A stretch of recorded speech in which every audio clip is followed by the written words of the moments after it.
My roommate came out of the shower, in my robe. I think it's time we stopped pretending. Marcus Johnson had barely set his keys on the hook by the door when he stopped breathing. Aaliyah had just stepped out of the bathroom, not in her own robe. In the oversized charcoal terry cloth one he'd had since his college days, the one with the fraying left cuff that he'd never gotten around to replacing. She wore it the way she wore everything, effortlessly, like she'd always belonged in it. Her locks were twisted up in a towel on top of her head, water still beading along her collarbone, and she was looking at him, not with embarrassment, not with that quick, apologetic laugh she'd usually deploy in a moment like this. She was looking at him the way you look at someone when you have finally, completely, run out of the energy it takes to pretend, calm, unhurried, like she had been waiting for this exact moment to arrive and had made her peace with it long before he had. She reached down and pulled the robe's belt a little tighter, and the corner of her mouth lifted into something that wasn't quite a smile, or maybe it was exactly a smile, just one stripped of all performance. "I think it's time we stopped pretending," she said. And Marcus's heart did something loud and complicated inside his chest. Because he knew precisely what she meant. Not the robe. Not the minor domestic comedy of a shared bathroom and borrowed clothes. She meant the thing that had been living between them, unnamed and carefully ignored, for nearly 3 years, the thing they had both decided, by unspoken agreement, to treat as if it didn't exist. And now she had said it out loud. Now it had a shape. Once a truth like that is spoken into the open air of a shared apartment on a rainy Tuesday evening, it does not go back. It does not fold itself up and return to the drawer where you've been hiding it. Everything, Marcus understood in that single suspended moment, was about to change. Chicago had a way of humbling people. It took their carefully constructed plans and fed them into the wind that tore down Michigan Avenue every January, and what came back was rarely what you'd started with. Marcus Johnson had learned this the hard way at 28, when the woman he'd spent 4 years building a future with, a woman he'd bought a ring for, a woman whose name he had quietly rehearsed beside his own, sat across from him at their favorite restaurant and told him she didn't think they wanted the same things anymore. She wasn't cruel about it. That almost made it worse. He'd come back to his apartment that night, sat on the edge of his bed, and stared at the wall for a long time. The silence had a texture to it. He had been so certain about that future, and now the certainty was just gone, and he didn't know what the empty space it left was supposed to become. In the months that followed, he threw himself into work. He was a software engineer at a mid-sized firm in the Loop, the kind of person whose colleagues described as meticulous and reliable, and he understood that his job was one of the few places in his life where the rules were clear and the outcomes were predictable. He stayed late. He took on extra projects. He did not go on dates. He did not, as his friends kept suggesting, get back out there. What he did do, about 8 months after the broken engagement, was decide that his apartment was too expensive for one person, and that he was tired of rattling around in it alone. His friend Devin had a solution. "My cousin's friend is looking for a place," Devin said. "Designer, clean, pays on time. She's been crashing with her sister since her last living situation fell through." Marcus said he'd meet her for coffee before committing to anything. He met Aaliyah Brooks on a Wednesday afternoon at a place on the north side, and she arrived 7 minutes late, slightly windblown, carrying a tote bag that had a paint swatch fanned out from the top, like a paper bouquet. She shook his hand, sat down, and before the coffee arrived, she laid out her terms. She was private, she was neat, she needed her own space to be creative. She was not looking for a social coordinator or a best friend, and she had no interest in any situation that got complicated. Marcus liked her immediately. "I have the same terms," he said. They shook on it. The rules were simple. No romantic involvement. No interference in each other's personal lives. No unnecessary entanglements. It was clean. It was practical. It was, both of them silently agreed, exactly what they each needed at that particular point in their lives. Two people who had been burned, building careful, separate lives inside the same shared space. Aaliyah had her own version of the story.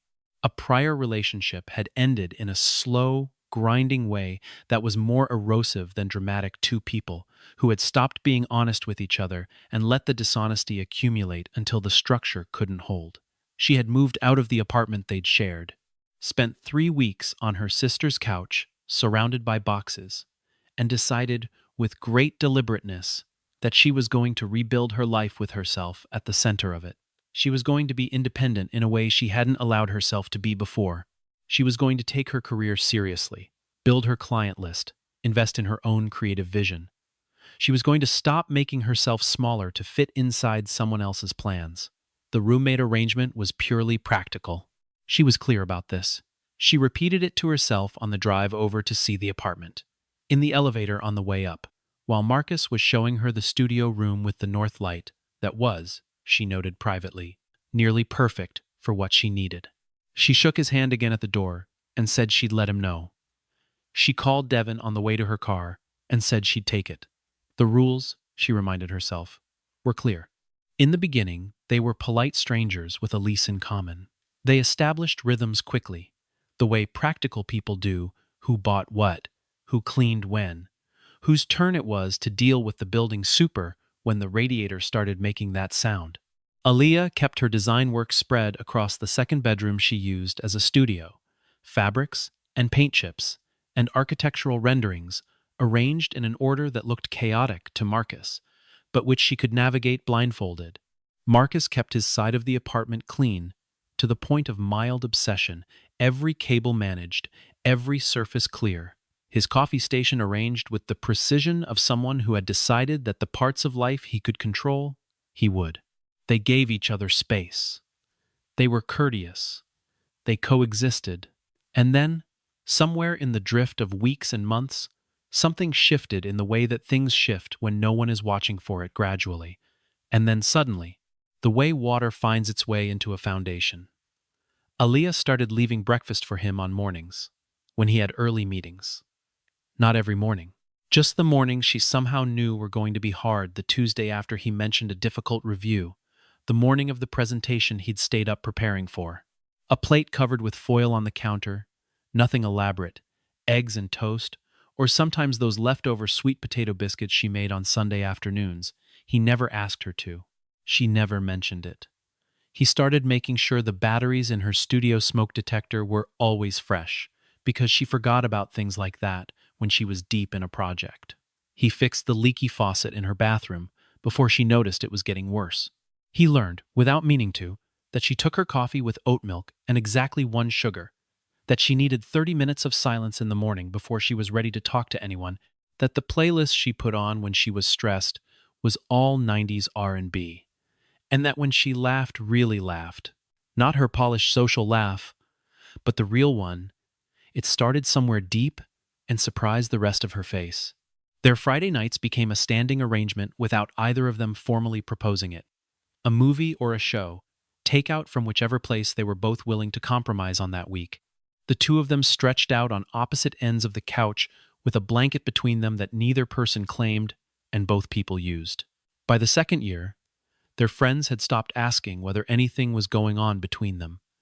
They had started asking why nothing was. Marcus and Aaliyah both answered the question the same way, separately, in conversations the other never heard. They were just roommates. They said it with great confidence. They said it so often it had stopped feeling like a lie and started feeling simply like a fact. But facts, as both of them were quietly discovering, can be a very particular kind of fiction, Marcus stated, or tried to. He told himself it was time, that the responsible thing was to rejoin the world of human connection, that hiding behind work and routines was not a life plan. He went on 3 dates with a woman named Simone, who was funny and accomplished and thought he was charming. He went on several dinners with a woman named Tara, who had exactly the kind of warm, grounded energy he told himself he was looking for. He sat across from these women at nice restaurants and had perfectly good conversations, and felt, beneath the pleasant surface of every evening, a low-grade dissatisfaction he couldn't locate or name. He came home from those dates to a lit apartment, and the smell of whatever Aaliyah had cooked, or the sound of her 90s playlist, or the sight of her on the couch with her reading glasses pushed up into her locks, looking up at him with that expression she had, the one that said she could tell exactly how the date had gone without him having to say a word. "That bad?" she'd ask, and he'd drop onto the couch and they'd talk for an hour about nothing and everything, and by the time he went to bed, he felt more like himself than he had all evening. He did not dwell on what this meant. Or rather, he dwelt on it briefly, recognized it for what it was, and then firmly closed the door on it, because the alternative was to start a conversation he didn't know how to finish. Aaliyah was going through the same exercise on her side of the apartment, though he didn't know it. She went on dates with men who were handsome and interesting, and who texted thoughtfully the day after, and she found herself underwhelmed in a way she couldn't justify, measuring the easy comfort of those evenings against a standard she had not consciously set. One evening, she came home from a date with a man named Brandon, smart, attentive, the kind of person her friends would have approved of loudly, and she stood in the hallway of the apartment for a moment, listening to the quiet sounds of Marcus working in the next room, the low tap of his keyboard, the occasional soft music he played at low volume when he was deep in a problem, and she felt something give way inside her that she immediately refused to examine. She changed clothes and knocked on his door and asked if he wanted to watch something, and he closed his laptop without hesitating, and they spent the next 2 hours on the couch, and she did not think about Brandon once. She thought about this later, in the dark of her room. She filed it under things she was not going to address. "You always come home looking like you survived something," Marcus told her once. And she had laughed and said, "Maybe I need to lower my expectations." And he had not responded to that, and the silence that followed was one of those particular silences that means everything. A friend of Marcus's named Devon pulled him aside at a birthday party around month 18 and asked him, with the directness of a person who had been watching this situation develop for too long, whether Marcus was genuinely looking for a relationship with someone else, or whether he had already found what he was looking for and was simply refusing to acknowledge it. Marcus said that was a ridiculous question. Devon said that was not a no. Marcus changed the subject. The question stayed with him for weeks, surfacing at inconvenient moments in the middle of work, in the space between waking and sleeping like something floating up from deep water. The clearest sign came in November, during the first cold snap of the season, when Aaliyah got sick. It was not dramatic a fever, a bad cold, the kind of miserable, ordinary illness that makes a person feel helpless and exhausted. Marcus was supposed to have dinner with colleagues that evening. He canceled without much deliberation. He went to the pharmacy and spent 20 minutes reading the backs of cold medicine boxes, with the focused attention he usually reserved for code reviews. He came home and made soup from scratch, not from a can, from scratch, with real broth, and the kind of careful seasoning that required actual effort, and brought it to her room with crackers and a glass of water, and her preferred brand of orange juice that he'd gone to a second store to find. He set up the small humidifier from the hall closet near her bed. He stayed home. He worked from the couch in case she needed anything. He checked on her every few hours, with the careful casualness of someone trying to appear less concerned than they were. On the second day, when her fever broke, and she came shuffling out of her room in his old college sweatshirt. Another thing, she had borrowed without asking, and he had never asked back, and found him reading on the couch with a bowl of leftover soup already reheating on the stove. She stood in the hallway and looked at him with an expression he had not seen on her face before. It was open in a way she rarely allowed herself to be. Unguarded. "You didn't have to do all of this," she said. "I know," he said. She stood there for a moment longer. "Marcus." "Yeah, thank you." He looked up from his book. Their eyes met. The silence lasted a second too long, to be nothing. Then she smiled, the real one, the one that started deep and shuffled to the couch, and he made room for her without being asked, and she pulled the blanket across her legs, and they sat there while the city went gray and cold outside the windows.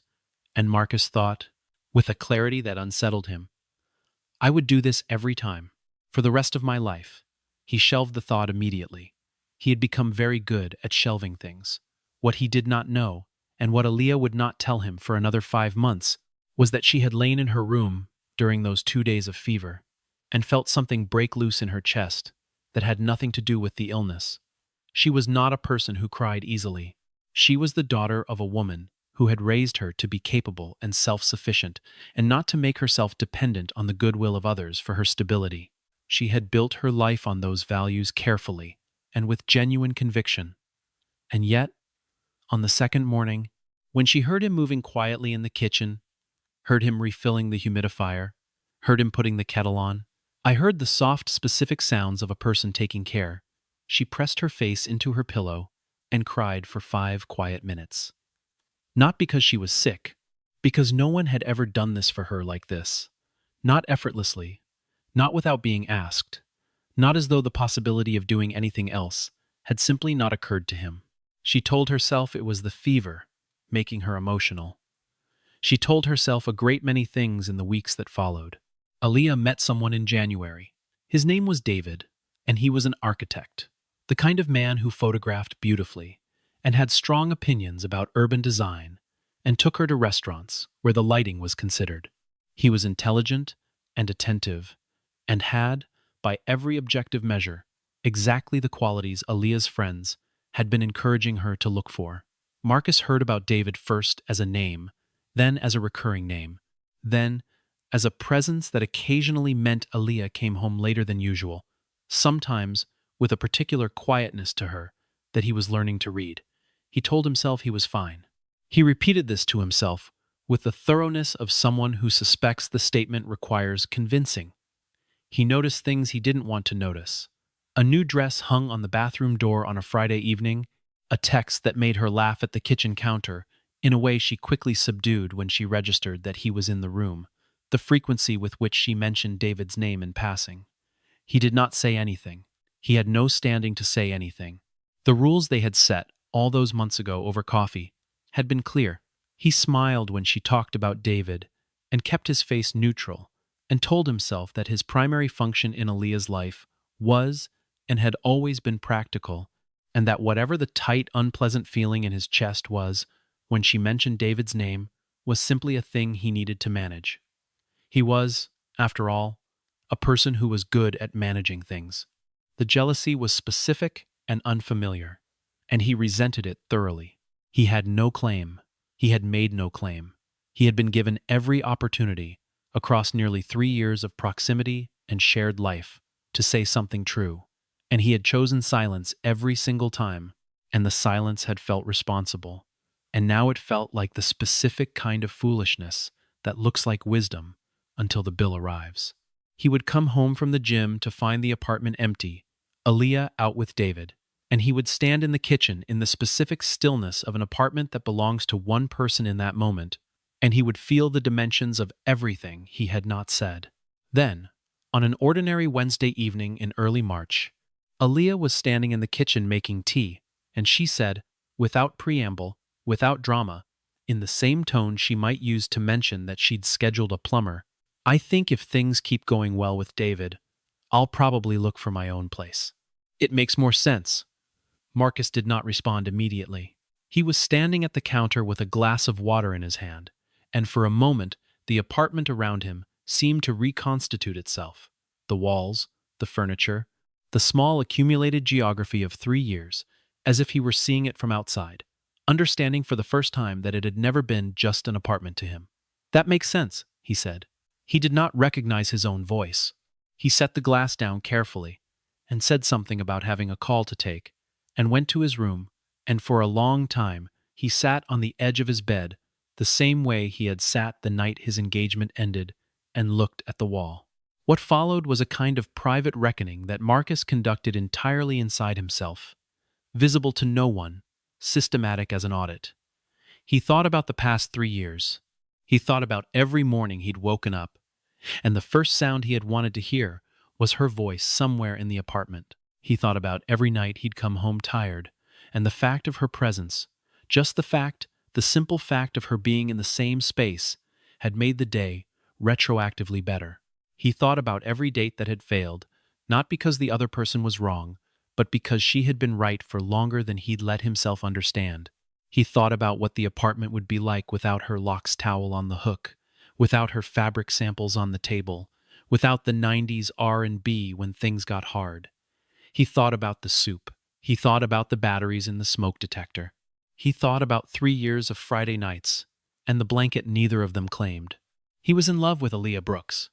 He had probably been in love with her for the better part of those 3 years, and he had been so committed to the idea that love was something that blew everything apart because that was his only real data point, that he had failed to recognize it when it turned out to be something that quietly held everything together.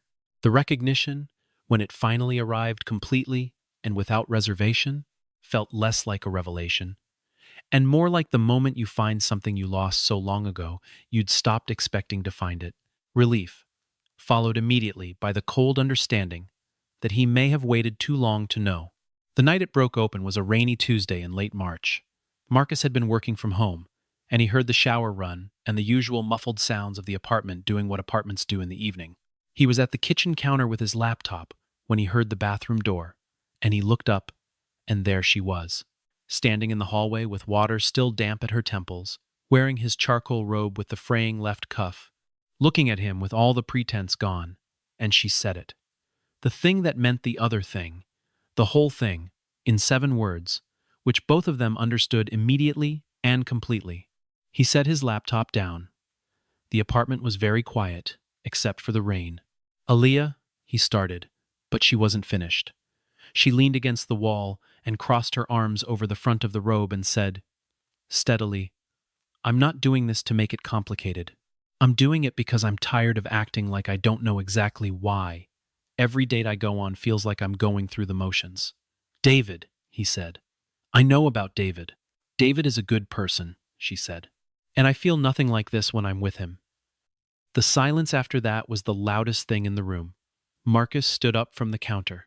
"How long?" he asked. She looked at the ceiling, then back at him, and the look was so honest it was almost hard to receive. "Longer than I've been willing to say," she said. "You?" Same answer. She laughed, not the deep, real one. "Not yet, but something fragile and on its way there. So we've both been in here doing this thing. For years. Apparently. That's the most inefficient use of time I've ever heard of," she said. And there it was, the real laugh, arriving at last, and it broke something loose in the room. And Marcus laughed too, and then the laughter faded, and what remained was just the two of them, standing in the kitchen light with the rain loud against the windows, not pretending anymore. But then she said, "I already told David I'd think about it. The place. Moving in." And the warmth in Marcus's chest went cold. "You told him yes?" "I told him I'd think about it. I was going to. Before tonight. And now?" She looked at him for a long moment, and her expression was the most complicated thing he'd ever tried to read. "And now, I don't know," she said. "And that's terrifying." He didn't push. He knew, with the part of him that understood complicated systems, that pressure at the wrong moment could collapse the whole structure. She went to her room. He sat in the kitchen for a long time, with the rain and the sound of his own breathing. He had said what needed to be said, but it was not, in the end, his choice to make. The days that followed were the most difficult of their 3 years together. Not because anything was hostile. There was no anger, no recrimination, no dramatic confrontation staged in the hallway. If anything, the opposite. Everything was too careful, too considerate, the way two people handle something fragile that they are both trying not to drop. Alia moved through the apartment with a quietness that wasn't her usual quietness, and Marcus found himself measuring his words and his proximity in a way he'd never had to before. They still made coffee in the morning. They still ended up on the couch in the evenings.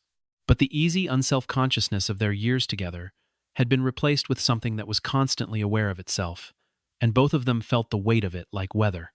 Marcus was afraid. He was afraid in a way he hadn't been since the night the engagement ring went back in the drawer, but this was a different fear, because this time he understood clearly what he was afraid of losing, and the understanding made the fear more specific and harder to carry. He was afraid that Aaliyah would look at his feelings and see not love but timing, a convenient declaration from a man who had said nothing for 3 years and was only speaking now because she was walking out the door. He was afraid that what they had built together was too good to survive being changed, and that if he asked her to change it, he might destroy the best thing in his life in the attempt to make it better. Alia was carrying her own weight.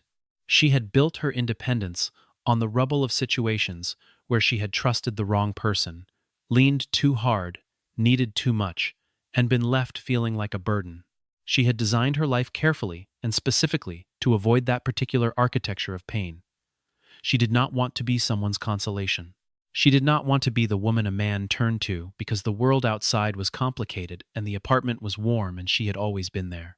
If what Marcus felt was love, she needed it to be the kind that had been there all along, not conjured by emergency, not manufactured by the fear of her absence. She needed to know it was real. She needed to know it was old. The week passed slowly. She did not call David. She did not confirm the apartment. She let the decision sit, which was in itself a kind of answer that she was not yet fully prepared to speak. Marcus found her on a Saturday morning, sitting at the kitchen table with her sketchbook open and her coffee going cold the way it did when she was thinking instead of drawing. He had spent the night understanding that there was a version of him who would hold his position and say he had spoken his truth, and the rest was up to her, and that this version of him was the version that would have let the most important thing in his life walk out the door in a series of moving boxes. He sat down across from her. She didn't look up immediately. He waited. When she looked at him, her eyes were clear but careful, measuring him in the way she measured spaces for proportion, for what fit and what didn't, for whether the light was right. "I need to say something," he said. "So say it. I'm not telling you this because you're leaving. I'm not telling you this because I panicked. I'm telling you because I have been in love with you since somewhere in the first year since you left breakfast for me the morning of the Henderson presentation, and then pretended you hadn't, and I chose, every single day after that, to call it something else, because I thought that was the responsible thing to do, because I thought I didn't have the right to say it, because I thought you deserved better than a man who was still figuring out what he had to offer." He stopped. He looked at the table, then back at her. "I am not asking you to choose me because I'm here. I'm asking you to choose me because I think you've always known, the same way I've always known, and I think we've both been cowards about it for a very long time." Aaliyah sat very still. Her sketchbook was open to a drawing that Marcus recognized an interior rendering, a living room that looked unmistakably like a version of their apartment reimagined. Warmer, better lit. Like someone who had been quietly designing a life they already had. Her eyes filled, and she pressed her lips together. And then she laughed, shakily. And then the tears came anyway, and she let them come without trying to manage them. "You had to say it today," she said, wiping her face with the back of her hand. "You couldn't have said it, I don't know, 18 months ago." "I was an idiot," he said. "You were?" she agreed. She was still crying a little. She was also smiling, the real one, the deep one. "I have been in love with you for the better part of 2 years," she said. "I told myself it was just comfort, that it was just familiarity, that I didn't want to ruin something good by turning it into something that might fail." "Me too," he said. "We're both idiots," she said. "Agreed." She looked down at the sketchbook, then closed it. "David is a good man," she said. "He deserves someone who doesn't come home from their dates thinking about their roommate." "You thought about me." "Don't push it," she said. But she was still smiling. He reached across the table, and she didn't pull back. He found her hand and held it, and the contact was quiet and complete, like a sentence that had been looking for its last word for 3 years and had finally found it. Outside, Chicago did what Chicago does in early spring. Impossible warm sun, cutting through the gray, and the light that came through the kitchen window was the long, gold, late morning kind that makes everything look slightly more itself. 1 year later, the moving boxes were theirs. Not the kind that represented endings or departures, but the kind stacked in the hallway of a new apartment. A bigger one, 3 floors up in Wicker Park, with south-facing windows that Aaliyah had approved for the light and Marcus had approved for the view of the skyline. They had spent a Saturday morning unpacking, and the sound that filled the apartment was ordinary and irreplaceable.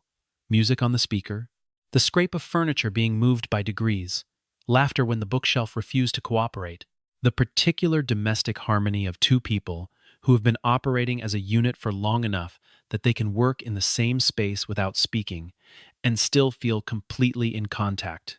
Their friends came that evening to celebrate, which mostly meant everyone standing in the kitchen eating the food Aaliyah had insisted on making, despite Marcus's suggestion that they just order in, everyone talking over each other in the way that people do when they're genuinely happy to be in the same room. Devon stood beside Marcus at one point and surveyed the apartment with the self-satisfied expression of a man who feels personally responsible for a good outcome. "I introduced you to," Devon said. "Yeah," Marcus said. "You've mentioned that. I'm just saying. A little credit is not unreasonable." Marcus's college friend James, who had been watching Aaliyah hold court on the other side of the kitchen with the warmth and certainty of a woman who knew exactly where she belonged, leaned over and said simply, "She looks at you the same way you look at her, man. Just so you know." Marcus looked across the kitchen at Aaliyah, who happened to look up at that exact moment, who caught his eye and smiled, not a social smile, not a polished smile, but the real one, the one that started deep and he understood, with the completeness of a man who has finally stopped lying to himself about something important, that James was right, and that this was what it looked like when two people who had spent 3 years carefully not loving each other decided, at last, to stop. Their friends stayed until late, the way friends do when no one wants the evening to end, and by the time the apartment was quiet again, the city was dark and lit, and the remnants of the celebration were spread across the counters, and the new couch had a blanket on it that neither person had put there intentionally, and both people had already started to think of as theirs. Aaliyah was on the couch with her reading glasses on, a design magazine across her knees, and Marcus brought her a glass of water without being asked. And she took it without saying thank you because she'd passed the point, some time ago, of needing to narrate the obvious. He sat beside her. The apartment smelled like the food she'd made, and the boxes still waiting to be unpacked, and the particular newness of a place that hasn't yet become fully itself. It would, Marcus thought. It would become itself. They would accumulate another geography together, the specific, irreplaceable textures of a shared life, and it would be their best one yet. He knew this, the way he knew things he'd verified thoroughly, with the quiet confidence of someone who has done the work of understanding and found the conclusion sound. On the first Saturday morning in the new apartment, Aaliyah came out of the bedroom, their bedroom now. No modifier, no qualifier in his robe, the charcoal one. The one with the fraying left cuff that he had still never gotten around to replacing and now never would because it had become something else entirely, an artifact of the life they were now building together rather than a garment he simply owned. She had a towel on her locks, and one hand wrapped around the mug she'd claimed as hers 2 years into their roommate arrangement and never returned. She was moving through the kitchen with the comfortable authority of someone entirely at home, reaching past him for the oat milk, opening the cabinet where they'd already established the mugs lived, operating in the space with the ease of someone who had never been anywhere else. Marcus was standing at the coffee station, still arranged with the same mild precision, still the first thing he'd set up in the new apartment, a small continuity he carried forward without thinking, and he looked at her and felt the pleasant shock of the familiar made wonderful again. The morning light from the south-facing windows came through in long horizontal bands across the kitchen floor, and it caught the edge of her locks and the white of the robe and the steam rising from her mug, and Marcus stood there for a moment just watching, in the way that you watch something when you understand its value fully, and don't take it for granted. "You know that's my robe," he said. Aaliyah looked down at it with the expression of someone conducting a brief, impartial review of the available facts. "Is it?" she said. "You know it is." She poured the oat milk into her mug, with the concentration of someone doing something important. "I seem to remember you wearing my gray sweater for an entire weekend once." "That's different." "How?" "It just is." She looked up at him over the rim of her mug, with that expression she had, the one that meant she found him completely transparent and completely endearing, and had no intention of letting him know how endearing, and the morning, stretched around them, unhurried and warm, the city waking up outside the windows. She crossed the kitchen and slid her free arm around him, tucking herself against his side with the ease of a person coming home, and he wrapped his arm around her shoulders, and they stood there, while the coffee brewed, and Chicago did whatever the city was doing on a generous spring morning outside.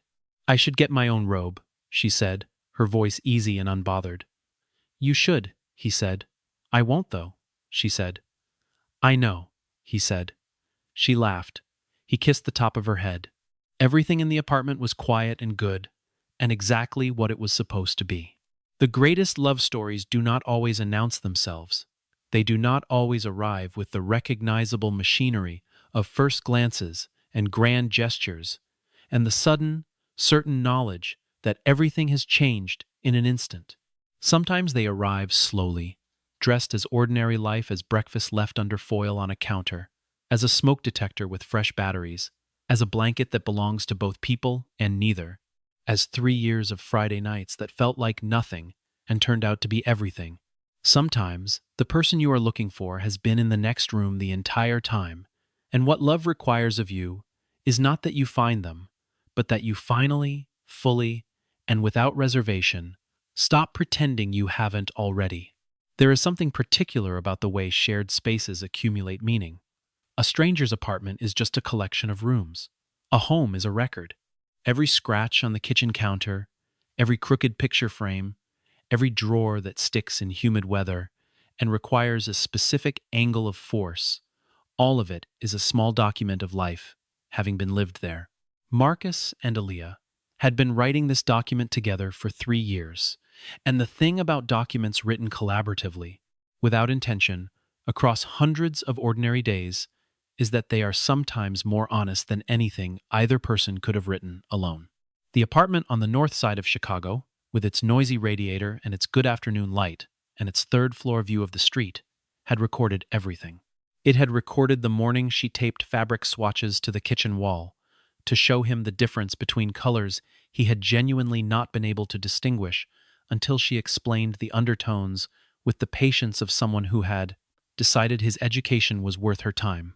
It had recorded the Sunday he had spent 3 hours assembling the flat-pack shelving for her studio because the instructions were inadequate and she had better things to do. And she had brought him coffee midway through without being asked, and then sat on the floor beside him reading a magazine while he worked, as if his company was the thing she had wanted and the coffee was simply the occasion. It had recorded the night they stayed up until nearly 3 in the morning, talking not about anything important, not about feelings or the future or the things neither of them was saying, just talking, the way people talk when they have run out of reasons to stop, when the conversation has become the point rather than a means to one. They had both gone to work the next morning, unrested and inexplicably cheerful. Aaliyah had texted him at noon. "What are we making for dinner?" Not "what am I making?" Not "are you cooking tonight?" What are we making? She had not, he thought about it later, even noticed. It is worth understanding what Aaliyah Brooks had been protecting herself from, and why. She was the kind of woman whose strength was visible from the outside, and whose loneliness was not.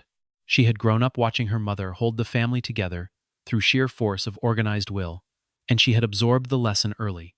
You do not fall apart in front of other people, and you do not need people in a way that makes you vulnerable to their departure. She had built her career carefully and with discipline, each client relationship earned, each project executed with a creative intelligence that was becoming a reputation in Chicago's design community. She was good at the performance of self-sufficiency. She was so good at it that most people, including the men she had dated, had taken it at face value and not looked for what was underneath.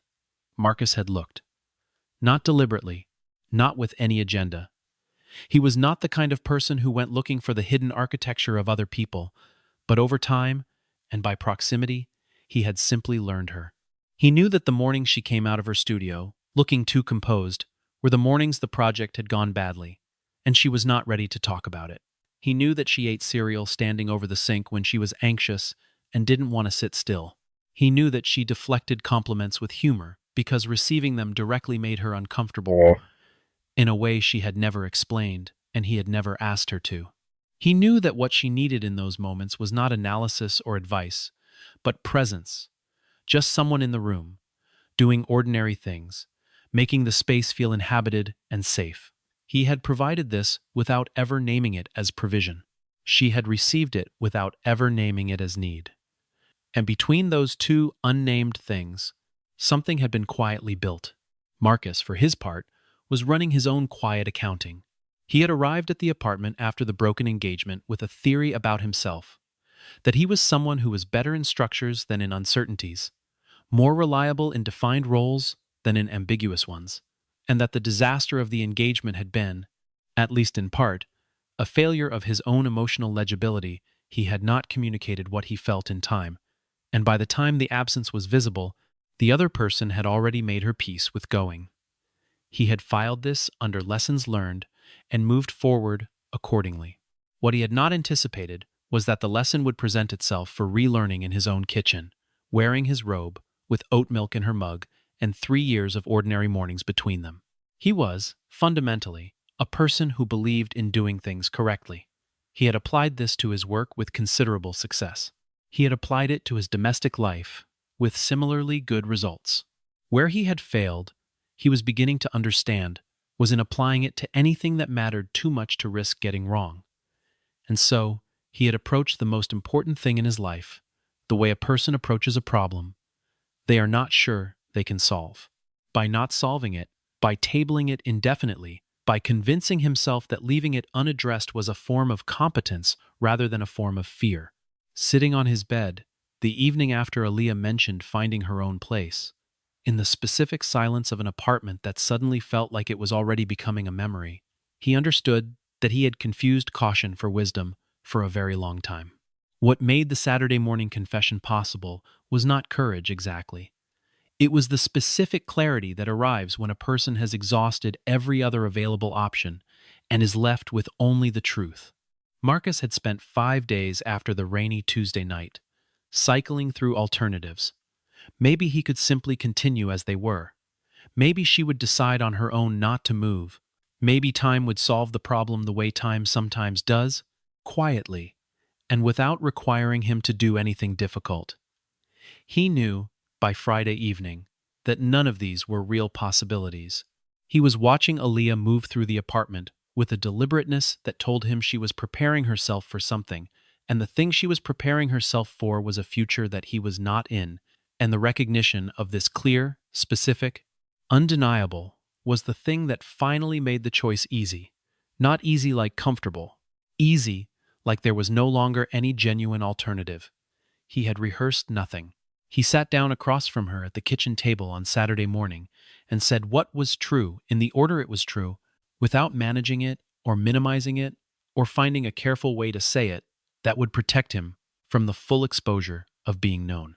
And she had cried and laughed and closed the sketchbook with the drawing of the apartment that was their apartment, and she had let him hold her hand across the table, and outside the sun had come through, and Chicago had been briefly generous, and that was enough. That was, as it turned out, exactly enough. The last thing worth saying about Marcus Johnson and Aaliyah Brooks is simply this. They had been, without knowing it, each other's home for 3 years before they understood that this was what they were. The robe, in the end, was not really about the robe. It was about everything that had accumulated in the space between two people who had agreed, at the beginning, to keep things uncomplicated, and had then proceeded to build something far more valuable and far more permanent than either of them had planned. Some things cannot be prevented, even by the most carefully drafted rules. Some things find their way into a life the same way a good light finds its way into a room, through every available opening, whether you intended to let it in or not. The morning light held. The coffee finished brewing, and in a new apartment in Wicker Park, 2 people who had stopped pretending stood in their kitchen and began, at last, the life they had already been living,